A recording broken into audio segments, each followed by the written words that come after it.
रत्नागिरीत 4 जणांच्या टोळक्यानं 1.5 लाखांना गंडवलंय। सॅमसंग कंपनीच्या शोरूममधून बनावट क्रेडिट कार्डद्वारे मोबाईल खरेदी करण्यात आली, मात्र नंतर ही बाब उघडकीस आली।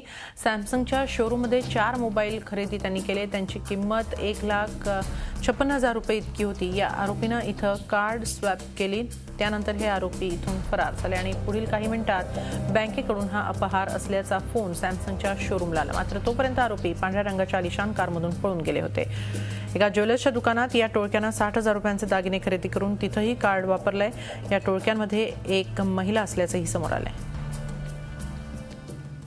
4 जण आले, हँडसेट बघितले, नंतर मग इथे त्यांना मी विचारलं कार्ड स्वॅप करणारा का काय जण, तर कार्ड स्वॅप करणारा म्हणाले।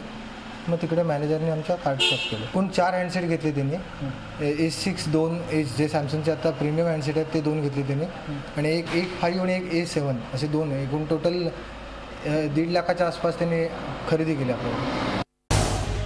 झी 24 तास रहा एक पाऊल पुढे।